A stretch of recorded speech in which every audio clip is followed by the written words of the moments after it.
Big pass Tamil season 9. பாரு aunty, சொல்லுங்கள் aunty. வெடலை பையன் எஃப்ஜே அப்படிங்கிற மாதிரி பாருக்கும் எஃப்ஜேக்கும் மாட்டிக்கிச்சிங்க.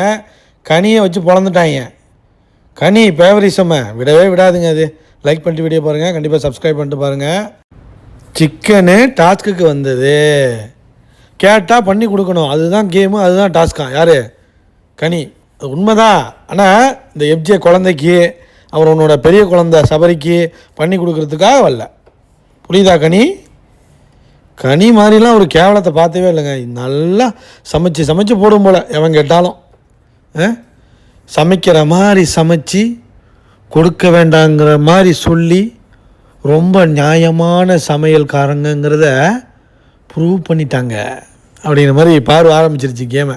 ஒரு 2 நாளாக 3 நாளாக அமைதியாக இருந்துச்சுல, இந்த ஆரம்பிச்சிருச்சுல. அப்புறம் என்னோடது கேவலமான கேம், சரியா? என்னால் முடியாது, நான் கிச்சன் டீமில் என்னமோ ஒர்க் பண்ணலை அப்படிங்கிற மாதிரி யார் ப்ரீச் பண்ணுறாங்களாம்? யார்? கனி, மிஸ்ஸஸ் கனி தீரு.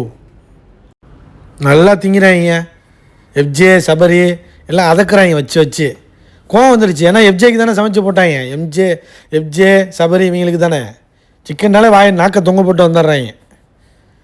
யார்? எஃப்ஜே, இந்த கேங்கு, அன்பு கேங்கு எல்லாமே அப்படி தானே சமைச்சு சாப்பிட்டு நல்லா சூரிய வம்சம் சரத்குமார் மாதிரி அப்படி உட்காந்துருப்பாங்க. எல்லாம் சுற்றி உட்காந்து சாப்பிட்டுட்டு, ஓகே டைட்டில் யார் பார்த்துக்கலாம், நீ எடுத்துக்கிறியா? பரவாயில்லம்மா, நீ எடுத்துக்கம்மா. கனிக்கா, அம்மா நீ எடுத்துக்கம்மா. எஃப்ஜே நீ எடுத்துக்கடா, பரவாயில்லடா. டே நம்ம எல்லோரும் பிரித்து எடுத்துப்போம் அப்படிம்மா சபரி. கனியக்கா சொல்லும். அதுக்கு தான் வந்திருக்காங்க. கேவலங்க. உடனே கோவம் வந்துருச்சு எஃப்ஜேக்கு. செல்ல அண்ணன் உங்கள் திவாகர் போயிட்டாருங்கிறதுக்காக ஆள் இல்லைன்னு எல்லார்ட்டையும் போய் காலில் விழுந்து பண்ண வேண்டியது. இங்கே வந்து என்ன இது பண்ணுறியா அப்படிங்கிற மாதிரி எஃப்ஜே ஆரம்பிச்சிட்டான். உடனே பாரு, ஐ மிஸ் தட் வெடலை பையன் எஃப்ஜே வந்துட்டாருப்பா, மூஞ்சி மோரையும் தூக்கிக்கிட்டு வந்துட்டாருப்பா அப்படிங்கிற மாதிரி ஒரு அடி அடிச்சிச்சு. உடனே ஓ வெடலை பையன்னு சொல்கிறியாண்ணே? ஆமாண்டா நான் நீ வெடலை பையன் தான். அப்புறம் என்ன ஒன்று வெடலை பையன் சொல்கிறாங்கன்னா, சரியான பொறுக்கி மாதிரி பண்ணிக்கிட்டு இதில் வெடலை பையன் சொல்லாமல் என்ன இந்த பையனை சொல்ல முடியும்?